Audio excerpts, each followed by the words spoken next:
Amados, eu queria trazer rapidamente uma das milhares de definições que eu, às vezes, me proponho quando eu estou estudando geografia bíblica, é de definir geografia bíblica. Eu creio que tem diversas ideias, não é? Eu não quero ser acadêmico, como eu digo, porque eu não sou. Então, definir tecnicamente, eu não me proponho. Mas a ideia pelo qual passa no meu coração geografia bíblica. Eu escrevi assim: geografia bíblica é a arqueologia. O que é arqueologia? É uma ciência que estuda vestígios. Ao encontrar vestígios, ela afirma determinadas características daquela civilização. Então, a arqueologia, ela pega uma marca, tá certo? Um utensílio, uma vestimenta, enfim, um passado da história de um povo, e ela, através deste estudo acadêmico, ela expressa de como aquele povo vivia, possivelmente qual era a vida daquele povo. Então eu digo que geografia bíblica, ela é isso. É você, e aí eu completo dizendo, é a arqueologia por onde passou os pés do povo de Deus, dos homens de Deus, da civilização que Deus estava conduzindo e deixou marcas. Tá certo? Passou e os impactos por ele deixados e sofridos. Porque eu entendo que é a mesma ideia que nos acompanha e vai acompanhar a humanidade até a volta de Cristo. Para nós, geografia essa ideia, então, de a gente caminhar, os impactos que nós provocamos nas pessoas, as marcas, e as marcas que as pessoas também deixam, que é diferente das nossas marcas, né? Mas nos influencia, quer dizer, nos confronta a todo instante, né? Porque era assim o povo de Deus, o único povo politeísta, é certo? O povo de Deus era politeísta? Hein? Não, irmão, ó, não se deixe levar pela uma falsa ideia. Era o único povo monoteísta, ao contrário dos outros povos, que eram politeístas, vários deuses, tá certo? E o quanto de impacto isso trouxe, de desafio traz para a vida de quem é monoteísta, não é? Como nós somos. Amém?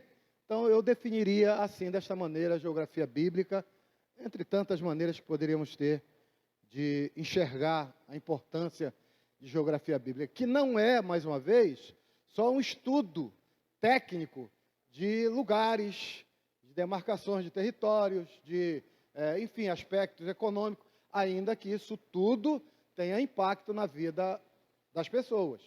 Amém? E no tema, especificamente entre usos e costumes, querido, se você for ver, a cada leitura que você faz, ele tem milhares de aspectos. Eu vou trazer aqui talvez uns 5, no máximo 6 aspectos de uso e costume daquele povo, e o quanto isso a gente precisa entender. Por quê?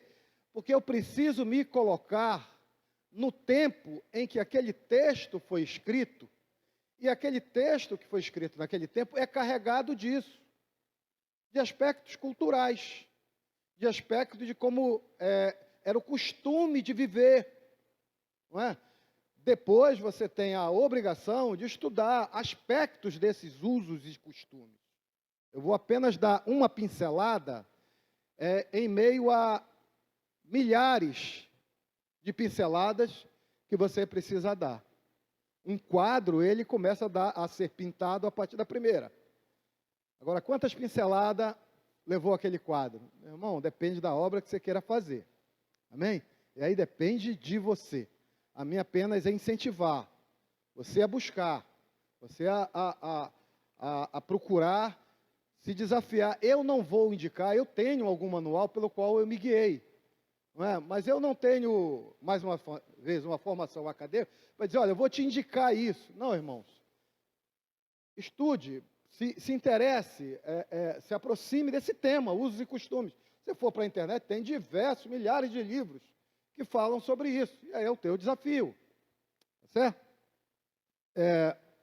E a gente vai ver, então, alguns textos que nos dão esta oportunidade. O primeiro texto que eu quero destacar para os irmãos se encontra em Gênesis, capítulo 15, da qual o Senhor faz uma promessa, ou refaz uma promessa dada a Abraão sobre o seu filho. Por que era preciso Deus fazer isso daqui? Você vai ver, mais uma vez, um costume sendo usado aqui, através do personagem Abraão, e que o quanto isso atrapalhava ele compreender de forma mais apropriada as promessas de Deus na sua vida. Vamos lá?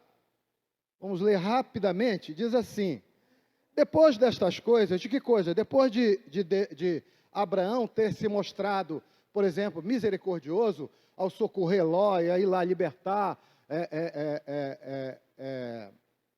Ló do perigo que estava correndo, né? Enfim, ele, depois de todos esses eventos narrados anteriormente,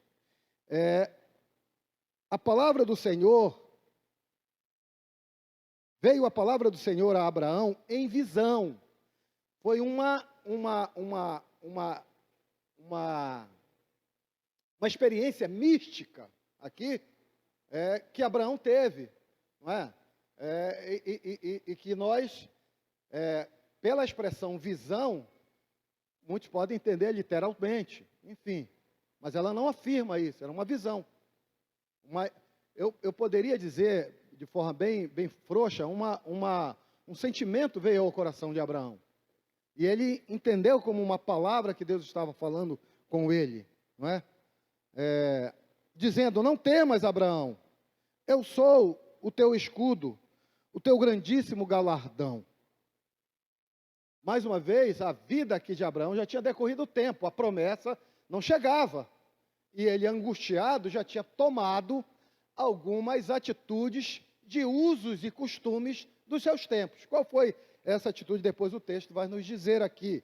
Ele disse: então disse Abraão: Senhor, Jeová, que hás de me dar, pois ando sem filhos, e o mordomo da minha casa é o Damasceno. Por quê? Porque já era um costume que quem não tivesse um filho, é evidente que com uma determinada idade, providenciava alguém para tomar conta de si na sua velhice. E esse que tomava conta de si na sua velhice, herdava, era como se fosse um filho então. Herdava a herança daquele que ele estava tomando conta. E Abraão já tinha, pelo seu costume, ou pelo costume das civilizações antigas, dado esse passo. Já tinha chamado alguém: olha, meu irmão, tu vai ficar comigo até o final da minha vida. E o que eu conseguir angariar será seu. Você entende usos e costumes? Olhando por esse aspecto, Abraão, mesmo tendo uma promessa de Deus, já tinha providenciado, se adiantado, porque via, não chega, eu não sou pai. E como é que fica então? Eu vou ficar velho, adiantado, e essa preocupação no coração dele, ele se antecipa, toma uma posição, o pai da fé. O pai da fé. Irmãos. É assim. Os personagens que às vezes a gente endeusa, entre aspas, né? São iguais a nós. São exatamente iguais. As mesmas oportunidades, as mesmas experiências, as mesmas relevâncias que eles tiveram, nós poderemos ter para com Deus. Dependendo de como nós olhamos para as Escrituras, para a palavra do Senhor. São um personagem evidente e importante, mas com aspectos também falhos, com características que aqui são demonstradas, desnudadas para nós.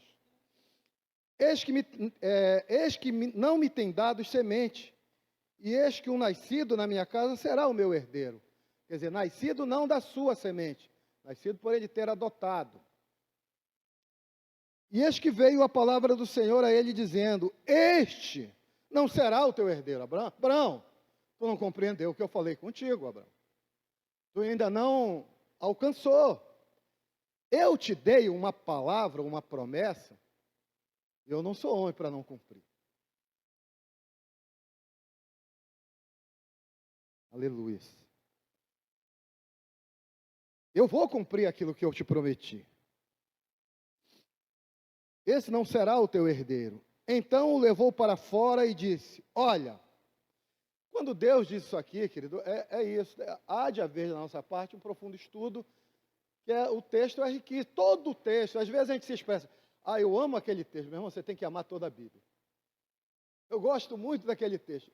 Ela é riquíssima. Ela é riquíssima, toda ela. Não é? Porque Deus dá nome às estrelas. Aí tu pode contar, Abraão, as estrelas? Tu não pode nem contar, quanto mais dar nome. Tu não consegue contar, mas eu posso fazer isso. Eu posso.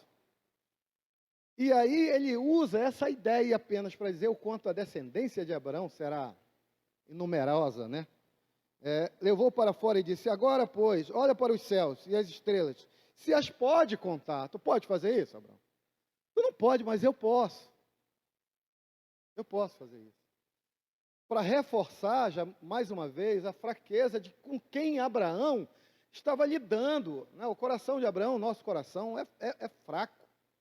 Irmão, não adianta o super-homem aqui, seja ele qual o título que ele tiver nessa face da terra, de religioso, ele achar que ele é alguma coisa, diante do que Deus é, que ele não é nada. Não é nada.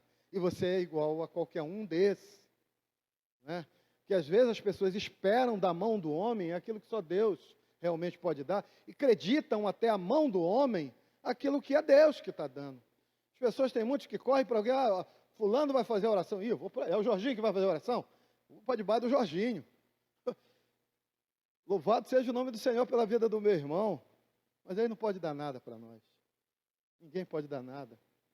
Talvez na mão ou debaixo da mão daquele mais simples ainda, é que virá a bênção do Senhor. E a gente cria fantasias, cria ideias, que nos dificultam o nosso relacionamento com Deus. Né? Porque é costume. Criou-se a ideia, né, da santidade maior, ainda que evidente, tenha diferenças de pessoas para pessoas. Né? A gente deve reconhecer, mas não levar isso em consideração naquilo que se é como relacionamento para com Deus.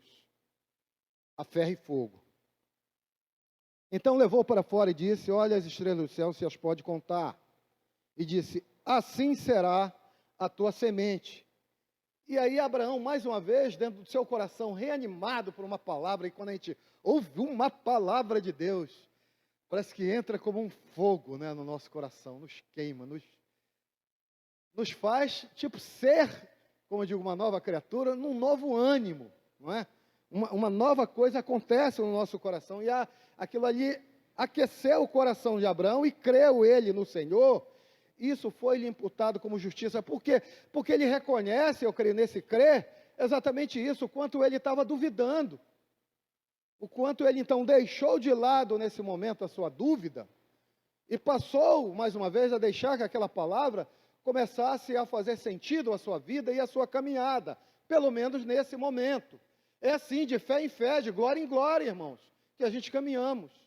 A gente ouve uma palavra e se anima, daqui a pouco a gente pode se enfraquecer, e aí mais uma vez, quando a gente ouve demais, a gente não pode deixar de perseguir esta palavra, de estar à disposição desta palavra, tá certo?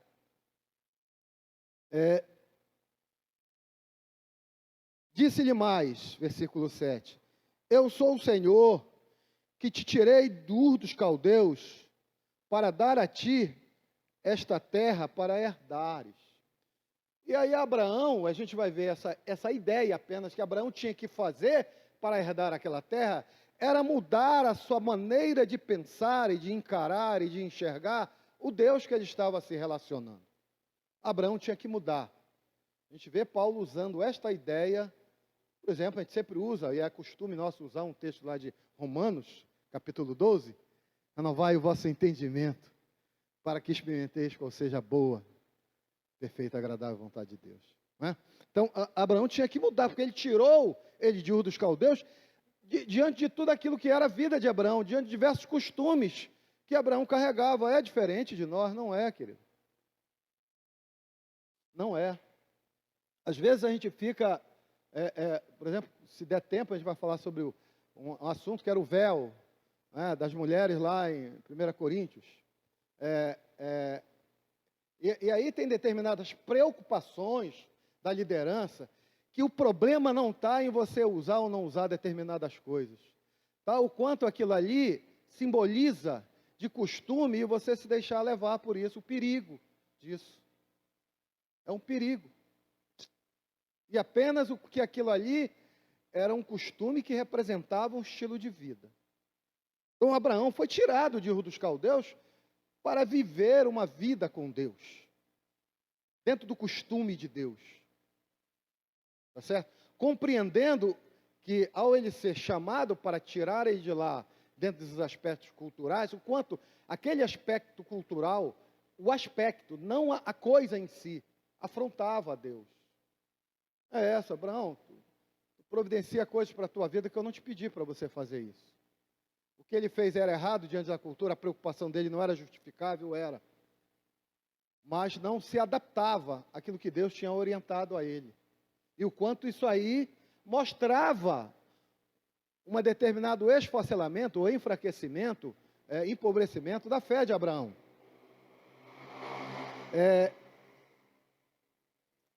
E disse-lhe, toma uma bezerra de 3 anos, e uma cabra de 3 anos, e um carneiro de 3 anos, e uma rola e um pombinho. E trouxe-lhe todos estes, e o partiu no meio, e pôs cada parte deles em frente da outra. Mas as aves não partiu. E as aves desciam sobre os cadáveres. Aqui era um tipo, uma ideia de alguém fazer um trato, um pacto com alguém, deixando dentro deste tratado, deste pacto, deste, vamos botar, juramento, desta conversação, responsabilidades para as duas partes. Vamos fazer um trato, Dailton? Vai ser assim, assim, tu vai ter que fazer isso e eu vou ter que fazer isso. Era um costume se materializar aquele pacto através de ideias, mas que diziam exatamente o que nós dizemos hoje. Cada um de nós tem uma responsabilidade, tá certo? E a gente aprende esses usos e costumes dizendo, qual é a responsabilidade do membro? Qual a responsabilidade da liderança daquela sociedade? Vamos botar a figura do pastor. Ele tem uma responsabilidade? Tem. Mas o membro também tem a sua. A gente está cumprindo com a nossa? É isso. Cada um tem que cumprir. E Deus, pelo que ele já estava falando, disse assim, Abraão, eu sou suficientemente, vou botar na minha palavra, homem, né? Dentro do aspecto cultural nosso, que dizem, eu sou homem, para cumprir, né? E eu te mostro, estou te demonstrando a todo tempo que eu cumpro com aquilo que eu falo. Agora você não tem cumprido. Cara, o quanto isso, se eu pegar e examinar a minha vida, me ajuda, mas me ajuda. Irmãos, eu não acuso a ninguém, não estou trazendo peso para a vida de ninguém, estou trazendo uma reflexão bíblica para que cada um de nós faça isso, em cada um de nós. Saber que nós somos devedores a Deus. Ele vai nos cobrar, não é pelo pastor nos pediu, não é pelo que uma liderança nos pediu.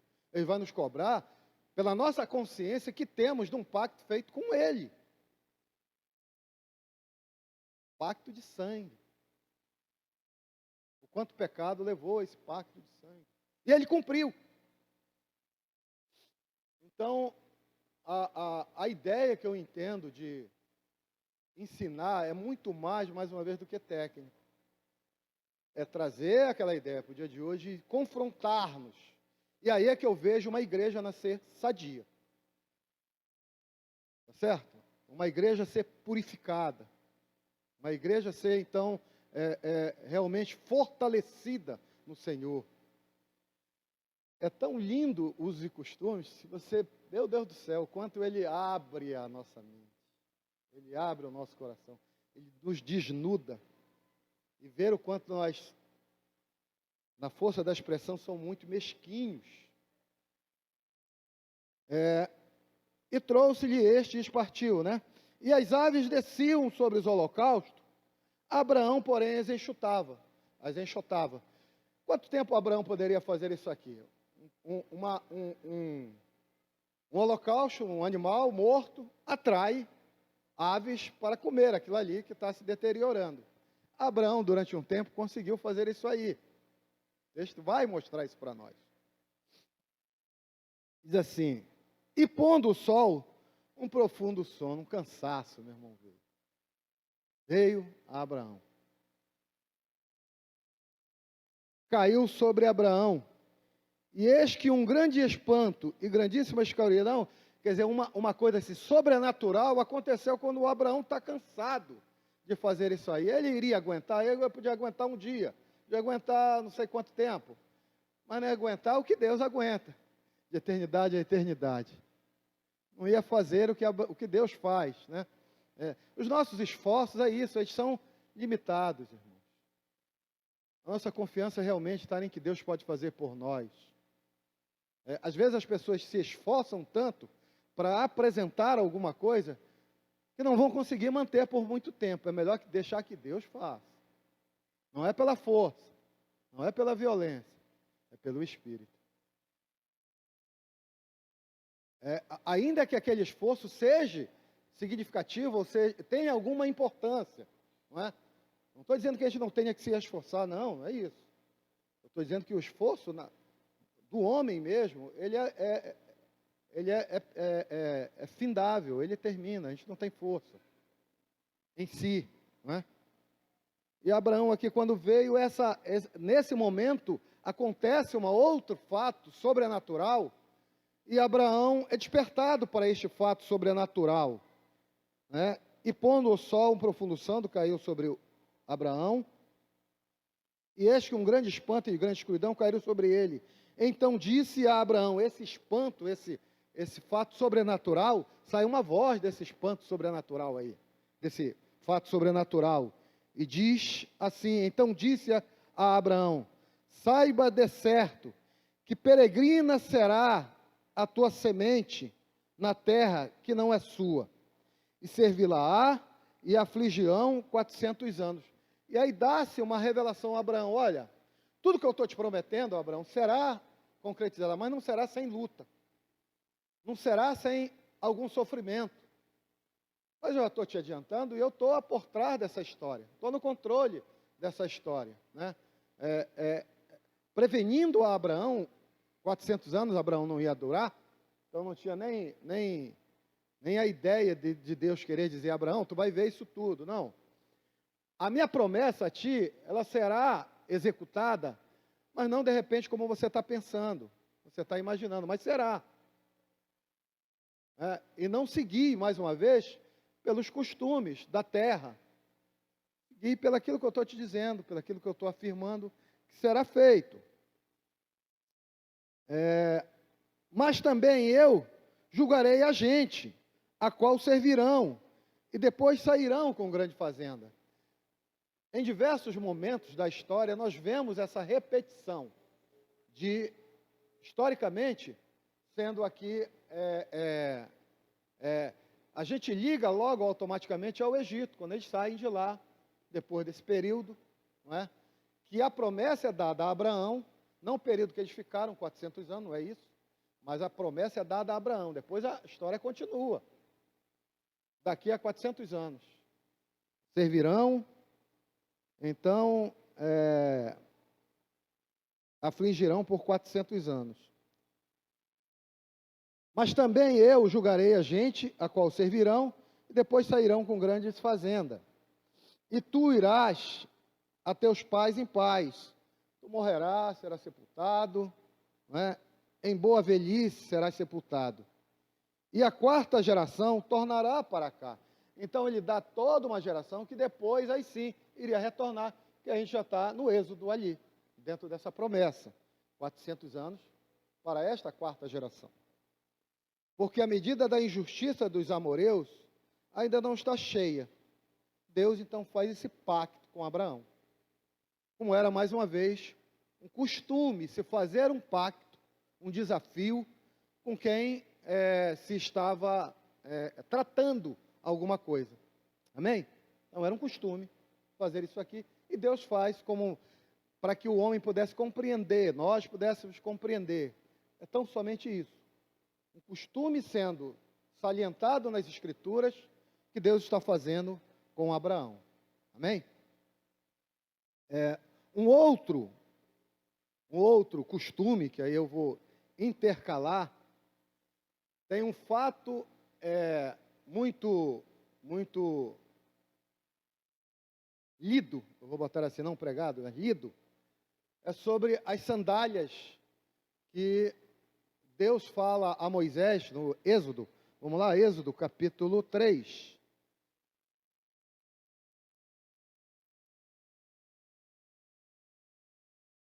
Êxodo capítulo 3, especificamente no versículo, se eu não me engano, 5. Depois você reler todos esses, senão não vai dar nem tempo, isso demora muito tempo, de analisar esse costume ou essa indumentária, que era um costume, e aqui a indumentária que Moisés está, que Deus se utiliza para comunicar alguma coisa, é as sandálias que Moisés estava usando, tá certo? Êxodo capítulo 3, no versículo, vamos ler no versículo 4. E vendo o Senhor que se virava para lá a ver, brandou Deus a ele no meio da sarça e disse: Moisés, Moisés. E ele disse: eis-me aqui. Disse, não te achegues para cá, tire os sapatos dos teus pés, porque o lugar que tu estás é terra santa. Qual é a ideia aqui, querido? Durante toda a história, o homem forjou para si indumentárias, roupas, utensílios, que lhe traziam conforto, que lhe traziam segurança, que lhe traziam, enfim, comodidade, que lhe traziam possibilidade de enfrentar os intempéries da vida cotidiana. Tá certo? Desenvolvimento natural da civilização. O homem cria, e Deus dá inteligência ao homem para que ele crie diversas coisas que lhe tragam um resultado, um melhoramento de vida, não é? Mas quando se trata de um relacionamento para com Deus, nada disso tem importância, até porque as indumentárias, dependendo dela, elas têm possibilidade de alguém usar, porque tem mais do que outros. Uns usam pela posse do dinheiro, não é só um terno, é um terno de grife. É um Armani, sei lá das quantas, é um desses famosos. A preocupação da pessoa não é mais apenas aquela, né? Não é mais apenas se vestir. Eu creio que às vezes eu sempre digo, é esfregar na cara do outro. Eu posso, tu não pode. Sou diferente de você. Às vezes eu acho que o fetiche, né? Ele está nisso. O cara não quer um carro, ele quer um Porsche, ele quer um Ferrari, ele não quer se deslocar, não é?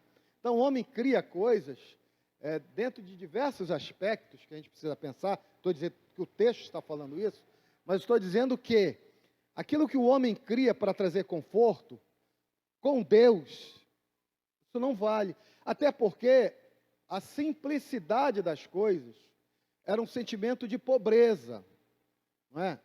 De exatamente isso daí, que simboliza muito a pobreza, o rudimentar das coisas. Identifica, como eu disse, uma arqueologia, ela se encontra um objeto de ouro num determinado lugar, enfim, um vaso de ouro, ela vai dizer, olha, aqui morava alguém importante. Não era qualquer Zé Rapado que morava aqui, não. Era alguém importante, ela afirma aquilo ali. Você encontra uma coisa mais simples, não, a comunidade, esse vilarejo aqui, era de pessoas simples, eram de pessoas humildes, não é? E aí Deus traz essa ideia a Moisés aqui, não é? Que aonde ele iria pisar e aonde Deus estava se manifestando, a proteção, todas as coisas que aquilo ali, as ferramentas que o homem fazia para si, para trazer esse conforto, lá não precisaria, com Deus não precisava ele se preocupar com isso. Certo?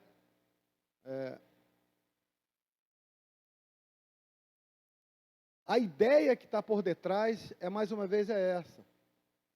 Não é? E a gente precisa entender, isso, um uso dentro de um costume para trazer conforto numa caminhada longa, ainda que isso seja uma verdade, com Deus isso não tem o menor valor. O homem pode forjar uma coisa que nem a NASA ainda inventou, como o pessoal brinca. Isso não vai trazer com Deus, no relacionamento com Deus, conforto algum. Não se tem o ganho através daquilo que o homem pode forjar para si. Amém? É um uso e costume. Né? Até porque é isso. Os pobres, bem-aventurados os pobres de espírito. Os pobres não tinham nem isso, querido. Nem às vezes isso do que calçar. O escravo tinha isso? Não tinha. O escravo era pé no chão. Seja pé no chão então, meu irmão.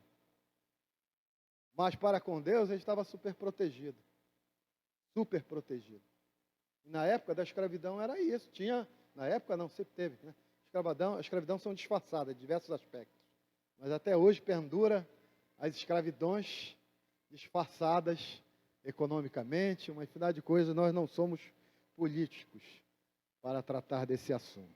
Então, um uso dentro de um costume foi aqui identificado por Deus e dito, tira isso daí.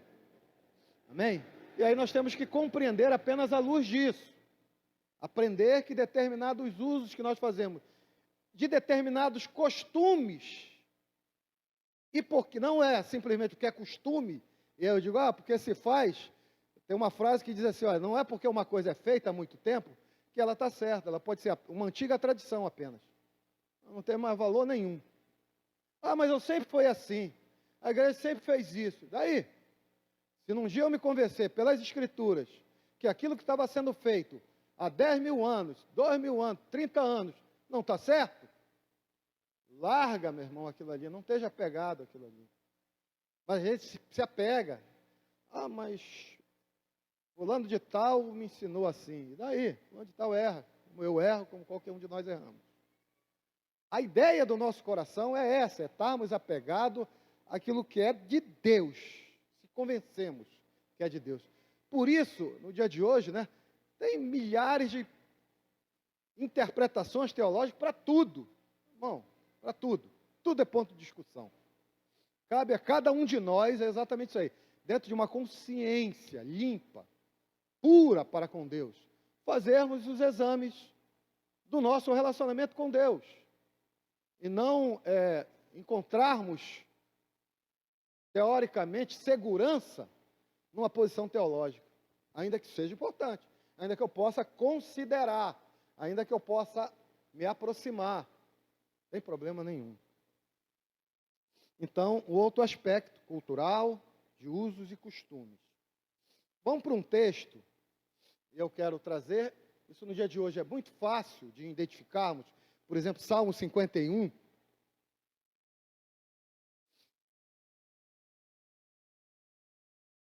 Vai dar tempo para tudo. Mas é um aspecto que Davi se utiliza dentro de uma analogia, de um uso e costume que até o dia de hoje, quando a gente fala isso aí, infelizmente, o machismo, né, nós direcionamos isso à mulher, automaticamente. Porque é uma ação que a humanidade, a sociedade, a civilização humana enxerga como tarefa da mulher. É o ato de lavar a roupa. As mulheres, nos tempos bíblicos, né, não tinha máquina de lavar, né, meu irmão? Joga lá e faz. Não, elas iam para um riacho, elas iam para um rio, um córrego, algum lugar, né, que tivesse, lógico, uma água corrente para levar a sujeira.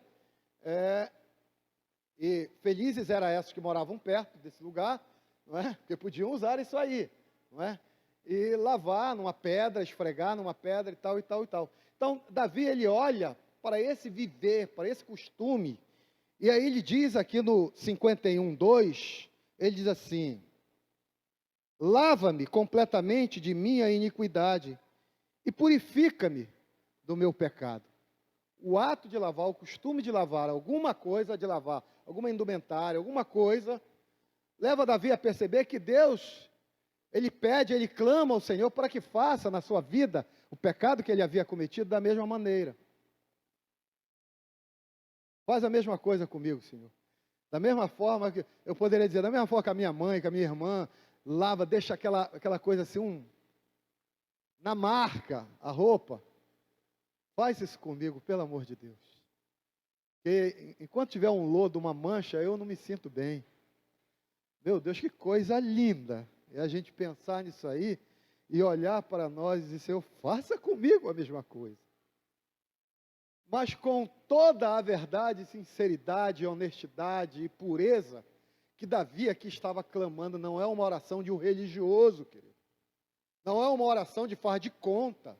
Não é uma oração e não um clamor ao Senhor para alguém. É Davi no seu coração, desejando isso daí.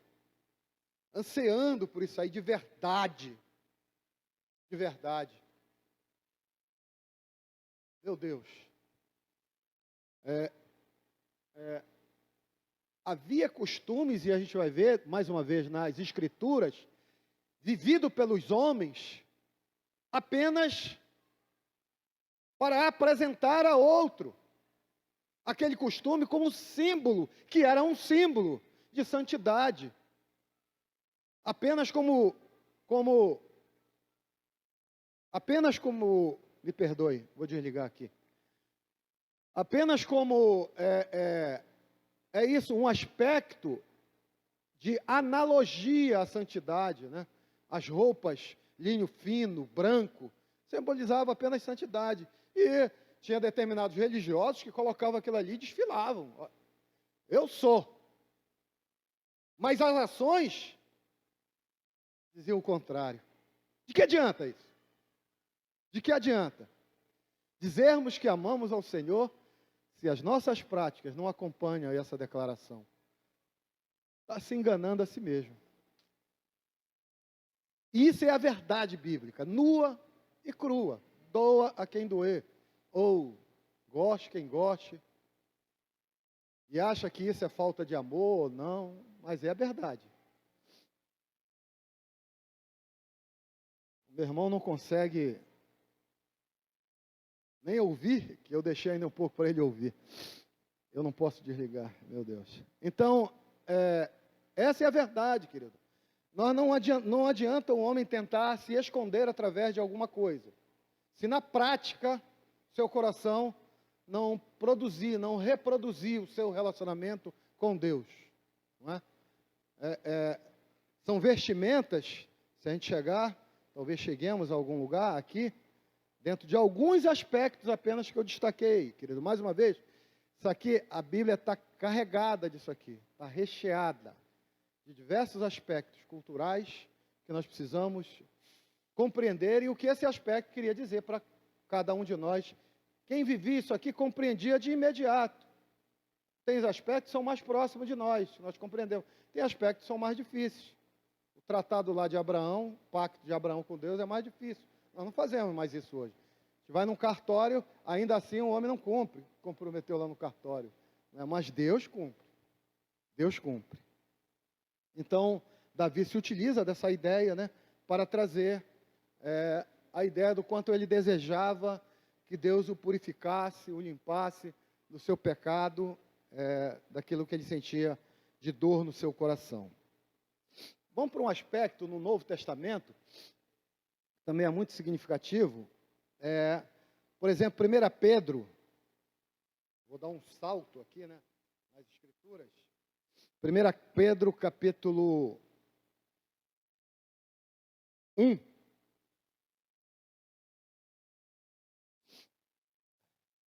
Capítulo 1, versículo 3. 1 Pedro, capítulo 1, capítulo 1? Não. Ai, Jesus. A gente estuda, mas falha nas anotações. Deixa eu ver aqui. Não é. O texto eu anotei errado.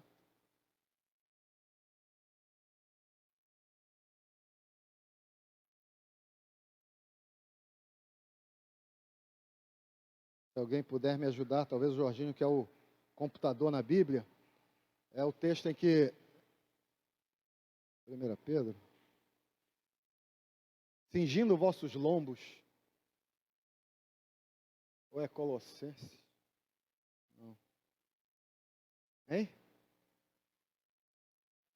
Hein?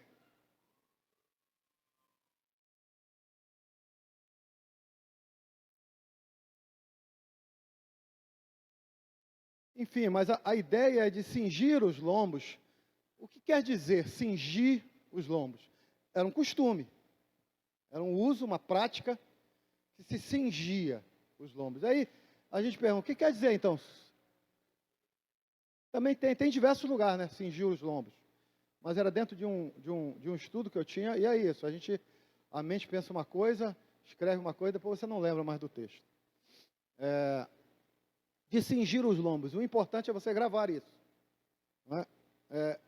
Era utilizar a indumentária, quer dizer, a vestimenta, para uma prática, para uma prática que você iria realizar, para uma tarefa. Hein? 1,13, não é 1,3. 1 Pedro 1,13. Portanto, é exatamente isso aí, tá vendo? Esqueci botei 13, era 13, 1,3. Portanto, o que ele diz, portanto? Você tem que ler os anteriores, os versículos anteriores. Portanto, sentindo os lombos, mas não é um lombo físico, o lombo do vosso entendimento, da vossa compreensão, da vossa mente, cingindo o lombo do vosso entendimento, sede sóbrios e esperai inteiramente na graça. Porque ele se utiliza, mais uma vez, de uma ideia de que como as pessoas faziam para realizar uma tarefa. Por exemplo, o homem, quando precisava correr, poxa, eles usavam uma indumentária que dificultava essa prática. Que era como se fosse no dia de hoje, aí é isso. Meu irmão, tu estava vestindo uma roupa de mulher. Se voltássemos ao tempo bíblico, era um vestido que os homens usavam, né? Na nossa vestimenta dos dias de hoje. Era quase o vestido, mas pelo menos não era tão longo, era diferente da mulher justamente por causa disso. A diferença da vestimenta do homem para a mulher. Até isso tem, pela uma prática de nações pagãs, que a ideia de usar uma roupa igual à da mulher estimulava sexualmente. Ele não faça isso, então, para você não ser perturbado. Né? Enfim, mas os homens era menor a distância, né, o comprimento, para que quando eles fossem, eles não, e a mulher também, por isso era maior da mulher, quando ela precisasse fazer isso, ela não ficava desnuda. Imagina o do homem até que se ela levanta aqui, para amarrar aqui e poder correr, né, poder alcançar um objetivo, ela ia ficar desnuda, o dela já era maior, até isso pensava-se. Né? Hoje não precisa mais nem isso. Mas, enfim, uso e costume, deixa para lá. Não é o problema, não é aquilo, é o que representa aquilo, é a ideia do que representa e o que expõe aquilo ali, ao fazermos de forma sem pensar. Então, Paulo se utiliza da ideia da prática daquilo ali para ele trazer uma ideia espiritual. Cingivos os vossos lombos, amarrai o vosso entendimento às escrituras, aquilo que Deus estava falando antes, para que você possa então alcançar um objetivo. Tudo que eu penso, tudo que eu faço, tudo que eu realizo, querido, tem que estar amarrado às escrituras. Não é apenas fazer o que é bom, é apenas fazer o que é bom e o que é certo. Então, quando ele usa essa expressão, ele faz essa analogia, mais uma vez, aos costumes. Quando o homem ia colher alguma coisa, ou enfim, fazer uma tarefa que era necessário ele ter uma maior agilidade, ele levantava a sua vestimenta, amarrava aqui na cinta, e aí ficava com a liberdade de executar aquele movimento melhor. Então, o homem precisa fazer esse exercício de mente, de entendimento. E aí voltamos a Romanos, capítulo 12, que era o que Paulo aqui queria dizer. Eles entenderam porque eles faziam isso para fazer o exercício, para correr, para fazer alguma coisa. Entendiam claramente. Agora a gente não tem mais essa prática. Precisamos voltar àquele tempo, saber o costume dentro desse uso e compreender então melhor o que Paulo aqui estava querendo dizer para que os homens exercitassem. Aí sim, compreendendo isso, é fácil de eu entender o que ele estava pedindo para que nós fizéssemos hoje. A mesma coisa. Entende? Usos e costumes que você pode comprar um livro, enfim, uma infinidade de coisas tem. Vocês vão, pelo menos, abrir. Nesse abrir, a gente tem que ter cuidado, não é? Para conversar acerca daquela orientação. Como eu falei, querido, tem diversos milhares de exemplos. Se eu parasse aqui e dissesse, olha, por mim, sinceramente, a ideia da aula, ela está dada. De você cavar, de você procurar material, né, para que você se aproxime melhor e compreenda melhor, então, a sua leitura, tenha um proveito melhor das Escrituras. Por exemplo, quando Jacó, ele faz uma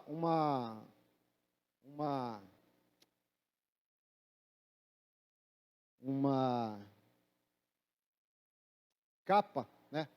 Uma túnica. Túnica, o que é túnica? O que é túnica? O que essa expressão quer dizer? Túnica é exatamente isso, uma vestimenta. É a vestimenta, era o vestido da pessoa. E, em geral, as pessoas faziam aquilo ali de acordo com a sua função, de acordo com aquilo que era o seu viver diário.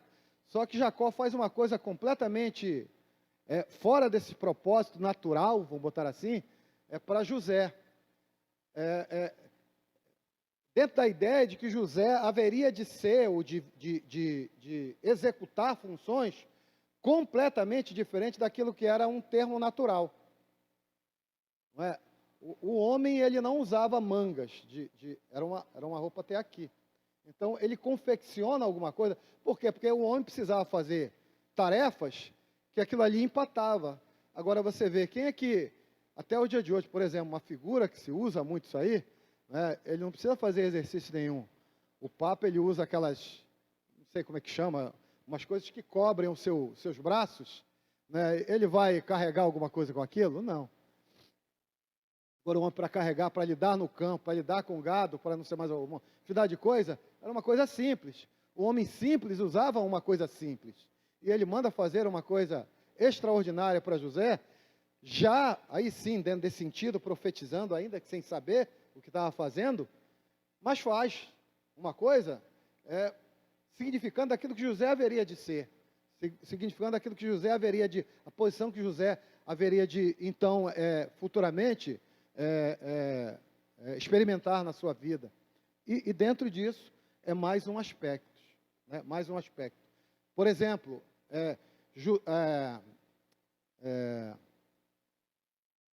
nos casamentos, a mulher se cobria o rosto todo e só retirava o véu quando a cerimônia religiosa fosse acabasse, né? Então ela se apresentava para o seu marido e tal, e aí inclusive é um costume, a Bíblia não fala sobre isso, mas quando você vai ler sobre isso, os historiadores dizem isso, não é? Que a mulher era retirado da mulher o véu e colocado sobre os ombros do marido o véu, simbolizando exatamente isso aí, a responsabilidade que agora passava a ser daquele marido, daquela pessoa, da integridade daquela pessoa. Não é? Se eu não me engano, Isaías capítulo 9, vamos ver se é isso que eu me lembro. Isaías capítulo 9, ele usa essa ideia para a pessoa de Jesus.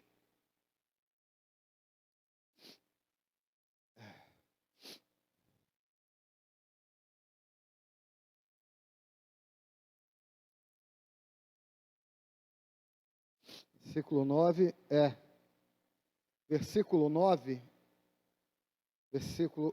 capítulo 9, versículo 6.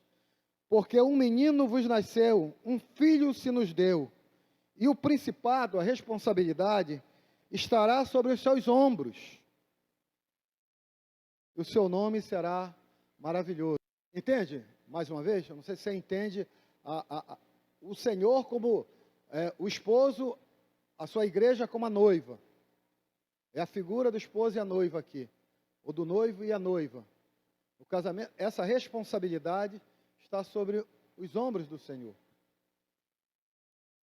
É a mesma ideia de uma prática de costume, de usos e costumes aqui sendo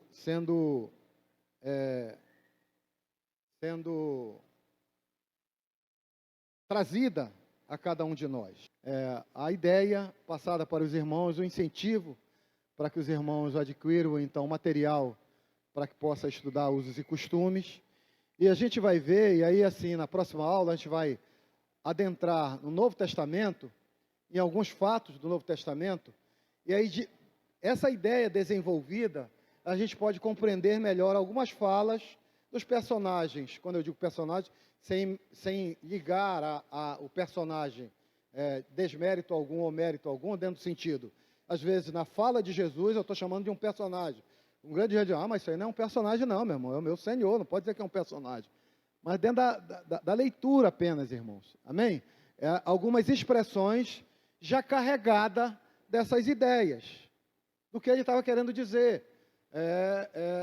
Mais uma vez, deixando esta marca, ou identificando estas marcas, na vida daquilo que ele era o olhar dele que ele passava. Entende? Ele olha e fala como nós olhamos e falamos nos dias de hoje, pelas marcas que nós observamos dentro do nosso contexto cultural do dia de hoje. Amém?